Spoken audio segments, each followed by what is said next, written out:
할렐루야. 네, 만나서 반갑습니다. 우리 좌우 옆분 보시면서 사랑하고 축복합니다. 인사해 보겠습니다. 사랑하고 축복합니다. 사랑하고 축복합니다. 네, 감사합니다. 잠깐 말씀 전하기 앞서서 우리 문 밖에 들어오시고 나가실 때 보시면은 아주 감사의 나무가 아주 크게 우뚝 자리하고 있습니다. 우리가 이제 한 해 동안 하나님께 그런 감사했던 마음을 이렇게 적으셔서 이렇게 감사 열매를 달아 놓으시면은 또 하나님께서 또 기뻐 받으심을 믿습니다. 네, 오늘 본문 말씀은 주님께서 우리에게 주신 근본적이면서도 가장 도전적인 명령에 대해서 한번 말해 보길 원합니다. 오늘 본문인 9장 23절과 24절은 우리 기독교 신앙의 핵심, 바로 제자도에 대해서 분명하게 말하고 있습니다. 예수님께서는 자신을 따르는 무리들을 향해서 분명하게 말씀하십니다. 다시 읽어보면 아무든지 나를 따라오려거든 자기를 부인하고 날마다 제 십자가를 지고 나를 따를 것이니라, 이렇게 말씀하고 계십니다. 우리가 교회에 출석을 하고 예배드리고 그 봉사를 하면서 우리가 과연 내가 이것이 행위적인 것에 머물고 있는 것이 아닌가, 나는 정말 하나님의 그런 참된 그런 제자도에 내가 올바르게 참여하고 있는가에 대해서 한번 스스로 질문하는 시간이 되기를 원합니다. 주님은 단순히 우리에게 그런 종교적 의무를 행하라고 부르신 것이 아니라 정말 우리가 주된 삶을 온전히 따르는 제자된 삶으로 우리를 부르신 것이라는 말씀입니다. 하지만 많은 사람들이 오늘날 보이는 모습이 어떻습니까? 바로 예수님을 따름으로써 얻게 되는 그런 제자의 길을 걷는 것이 아니라 내가 걷고 싶은 길, 내가 가고자 하는 길, 좁은 길이 아니라 넓은 길로 오늘날 많은 사람들이 가고 있음을 보게 된다는 것입니다. 그게 심지어 교회 안에서도 말입니다. 그래서 막상 내가 좋아하고 내가 가고자 하는 길은 많이 참여하는데 막상 하나님께서 헌신을 요구하고 하나님께서 우리에게 쥐어주신 그 십자가의 길을 걷고자 할 때는 내가 뒷걸음질 치거나 망설이는 그 경험을 한 번씩은 다들 하셨을 것입니다. 24절에서는 이 선택이 얼마나 중요한지 분명히 알려줍니다. 누구든지 제 목숨을 원하고자 하면 잃을 것이요 누구든지 나를 위하여 제 목숨을 잃으면 구원하리라. 이는 예수님께서 진리를 아주 역설적으로 표현하신 것입니다. 세상의 가치관이 어떻습니까? 나를 챙기고 나를 위하여 내 몸에 좋은 것을 먹고 나를 위해서 가는 길, 그것이 우리가 일반적으로 통용되고 있는 그런 세상의 길, 나를 위한 길이 아닙니까? 나의 유익을 구해야만이 그것이 참된 유익이라고 말하지만 주님은 정반대로 나를 위하여 나의 목숨을 잃을 때, 주님께 나의 생명과 주권을 온전히 이양해드릴 때, 내어드릴 때 비로소 참된 생명과 구원을 얻는다고 선포하시는 것입니다. 오늘 우리는 이 부르심 앞에 과연 참된 제자의 삶이란 무엇인지, 즉 자기를 부인하고 십자가를 지고 예수를 따르는 것, 이 구체적인 것이 무엇인지를 깊이 묵상하며 우리의 삶을 주님의 말씀에 비추어서 새롭게 결단하는 은혜의 시간 되기를 간절히 소망합니다. 첫 번째로, 제자의 삶은 자기를 부인하는 것에서부터 시작됩니다. 주님은 아무든지 나를 따라오려거든 자기를 부인하고 오라고 말씀하십니다. 제자도의 첫 번째 관문은 자기 부인이었습니다. 여기서 자기를 부인한다는 것은 많은 사람들이 또 오해하고 있습니다. 자기 존재 가치를 부정하거나 내가 가진 은사나 그런 개성을 완전히 뭉개버리고자 말하는 것이 아닙니다. 성경이 말하는 그 자기 부인은 바로 자기 중심성의 포기인 것입니다. 내 인생의 운전대를 잡고 내 인생의 그 바다의 키를 잡고 있던 내가 그것을 온전히 내려놓고, 나라는 주권을 내려놓고 하나님께 양도해드리는 것입니다. 그것은 나의 뜻과 나의 계획, 나의 야망, 나의 그런 인간적인 그런 열망들, 그런 것들을 내가 자아에 앉아서 내가 왕자 행세를 하고 내가 왕 행세를 하는 건 다 내려놓고 하나님께 온전히 다 드리며 나아간다는 것입니다. 하지만 우리의 모습은 사실 어떻습니까? 그리스도인이라고 하면서도 사실 우리는 본능적으로 우리 자신을 가장 먼저 보호하고 우리 자신의 유익을 최우선으로 삼지 않았습니까? 우리의 조상부터 본다면 아담과 하와가 선악과를 따먹은 것은 너무나 유명해서 알고 계실 겁니다. 그런데 이 죄의 본질도 결국엔 하나님처럼 되고자 하는 그 자기 중심성이 너무나 강했기 때문에 여기서 하나님과의 관계가 완전히 깨져버리고 실패한 것을 우리가 기억하실 수가 있습니다. 이 자기중심의 죄성은요, 우리가 예수를 믿고 구원받은 이후에도 여전히 우리 안에서 끊임없이 남아서 옆에서 계속 우리를 유혹합니다. 신앙생활을 오래 했음에도 불구하고 여전히 나의 뜻이 하나님 뜻보다 앞서고 나의 인간적인 욕심이 하나님의 말씀보다 더 앞선다면 우리는 사실 첫 걸음을 뗀 것도 어렵다고 봐야 될 수가 있다는 것입니다. 예수님의 손꼽히던 제자였던 그 베드로의 삶이 이것을 극명하게 보여줍니다. 베드로는 예수님을 향해서 주님 그리스도시요 살아계신 하나님의 아들입니다라고 고백을 하며 나아갔지만 예수님께서 정작 십자가의 고난을 말씀하시자마자 주여 그리마옵소서 이 일이 결코 주께 미치지 아니하리이다 하면서 주님을 가로막았습니다. 인간적인 마음으로 보면은 당연히 나의 스승이신 예수님께서 죽기를 원하지 않는 것이 제자로서 뭐 잘못된 게 있을 수 있을까 싶지만 사실 그것은 인간적인 생각이었던 것입니다. 베드로의 삶이 이것을 극명적으로 보여주고 있는 것이죠. 그렇기 때문에 그것을 말하자마자 주님께서는 사탄아 물러가라라고 하시면서 그 마귀를 대적하는 모습을 우리가 기억할 수가 있습니다. 베드로는 자신의 생각과 기준으로 하나님을 섬기고 따르려고 했다라는 것입니다. 결국에 그는 자신의 목숨을 구하고자 그런 어린 여종 앞에서 3번이나 예수님을 부인하면서 그런 상상하지도 못했던 그런 괴로운 실수를 범하게 되는 것을 기억할 수 있습니다. 그러나 부활하신 주님은 그런 베드로를 찾아가셔서 요한복음 21장에서 네가 나를 사랑하느냐라고 3번 물으시면서 그의 무너진 자아를 회복시키셨습니다. 내 양을 먹이라 라고 말씀하시면서 말입니다. 이 부활의 주님을 만난 이후에 베드로는 어땠습니까? 완전히 다른 사람이 되었죠. 나의 인간적인 생각, 나의 인간적인 시각으로 하나님을 바라보는 것이 아니라 하나님의 관점에서 이 일들을, 나에게 놓여진 사명들을 바라보기 시작한 것이란 것입니다. 그는 담대하게 복음을 전했고요. 수많은 그 핍박과 위협 속에서도 사람보다 하나님을 섬기는 것이 더 위대하다면서 그렇게 복음을 전하다가 결국에는 십자가에 거꾸로 못 박혀 순교하게 되었습니다. 우리의 삶은 어떻습니까? 우리의 모든 주권, 우리의 그런 선택들, 그것을 과연 내가 조금이라도 쥐고 있는 것이 아닌지 돌아보는 시간이 되길 원합니다. 우리는 정말 온전히 하나님께 나의 선택을 내어드렸습니까? 아니면은 여전히 내가 주인이 되어서 나만의 왕국을 건설하기 위해서 입으로는 시인하지만 내 마음속으로는 내가 가지고 있던 그런 세상적인 것들을 움켜쥐면서 놓지 않으시는 우리의 모습을 또 볼 수 있지 않습니까? 진정한 제자도의 출발은 무엇입니까? 나의 주권을 포기하고 예수님의 주권을 인정하는 것이 바로 그 자리에서 하나님을 인정하는 것으로 시작되는 것임을 기억하셨으면 좋겠습니다. 저희 학교 앞에 큰 비석이 있습니다. 저희 학교를 한번 와보신 분들이면 아시겠지만 뭐라고 적혀있냐면은 목회자가 되라, 그리고 신자가 되라, 성자가 되라, 학자가 되라, 이런 좋은 말들이 쫙 이렇게 되게 멋지게 적혀 있습니다.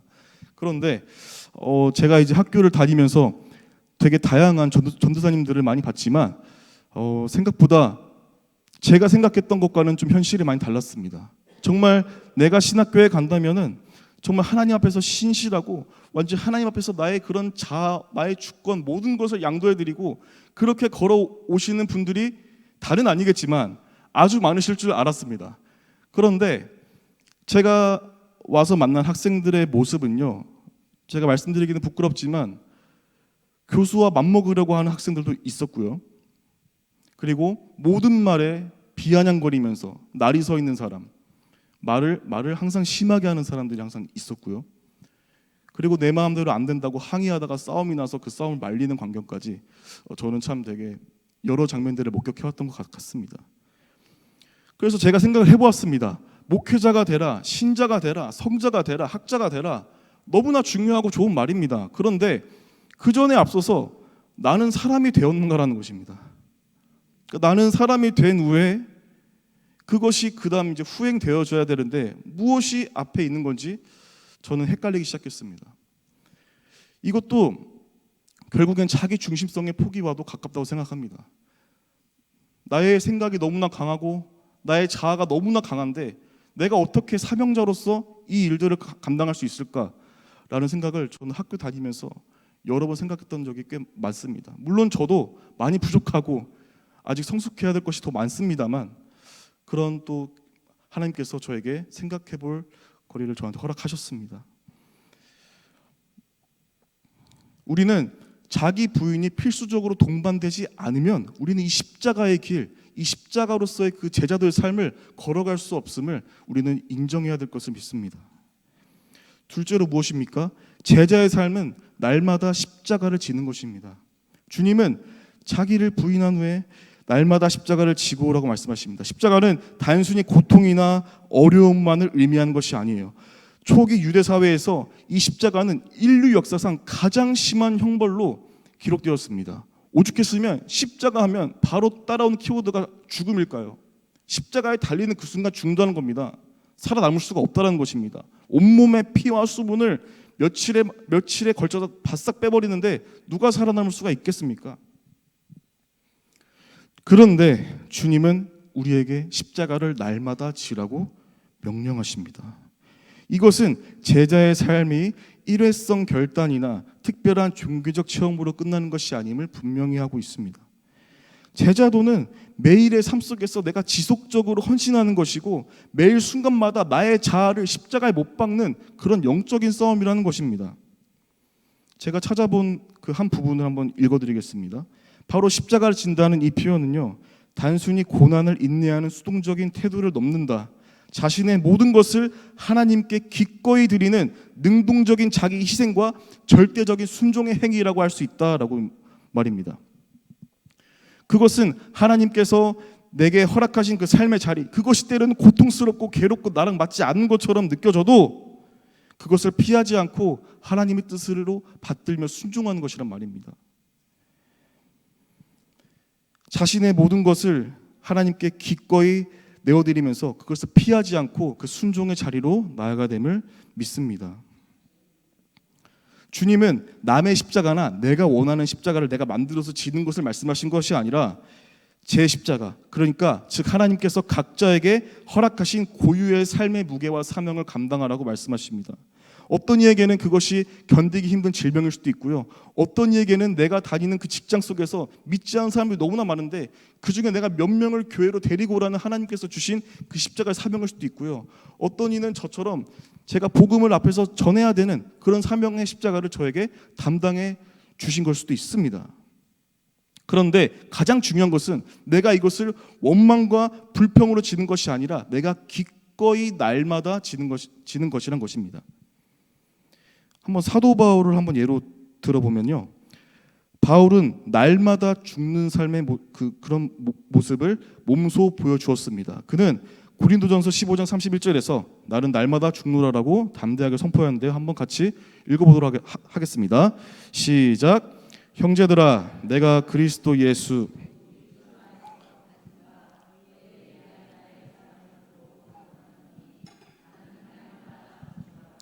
아멘. 바울의 삶은 문자 그대로 고난의 연속이었습니다. 그는 복음을 위해서 수많이 매를 맞고 감옥에 몇 번이나 갇혔으며 그리고 항상 그의 주변에는 죽음이 도사리고 있었습니다. 그러나 그는 이것을 저주나 불행으로 여기질 않았습니다.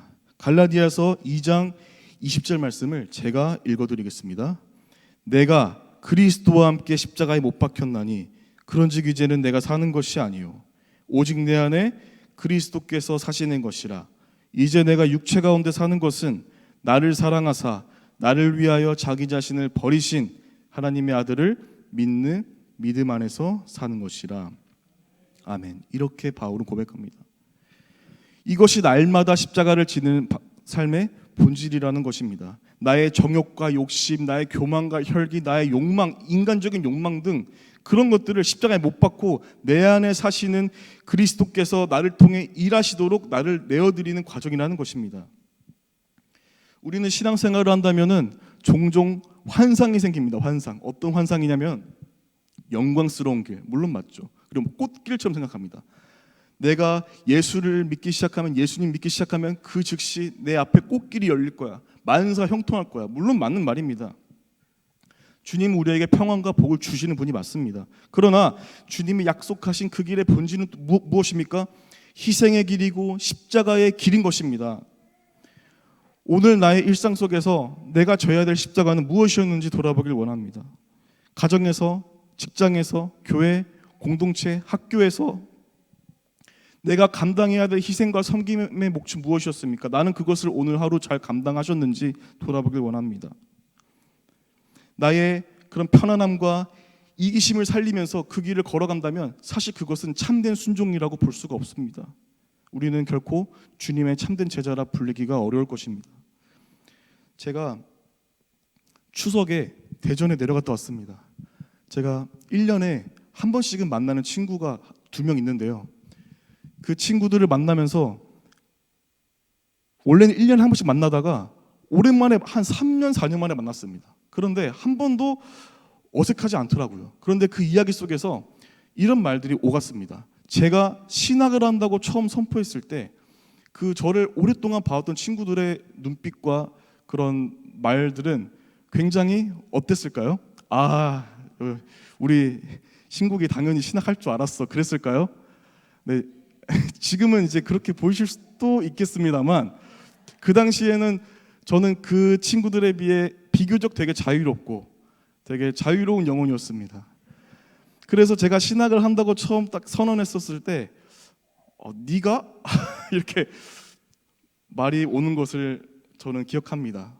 믿을 수 없다. 이런 말들이 저에게 들어왔었지만 제가 하나님을 만난 과정과 그런 모든 그런 사명의 과정들을 설명하니 이제 이해하는 그런 모습을 볼 수가 있었습니다.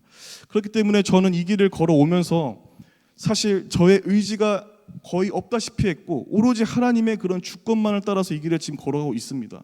그러다 보니까 사실 저는 제가 처음으로 고백하는 것이지만 저는 사실 능동적이지 못했습니다.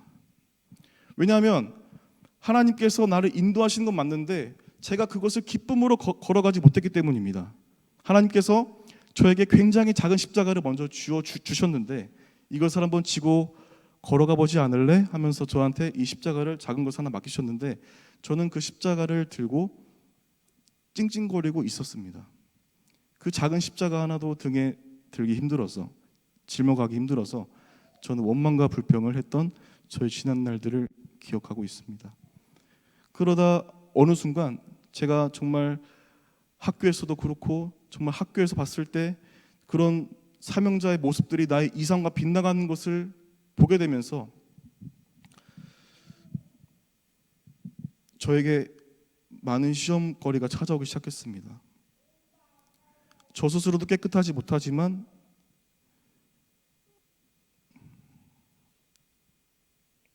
그런 과정들 속에서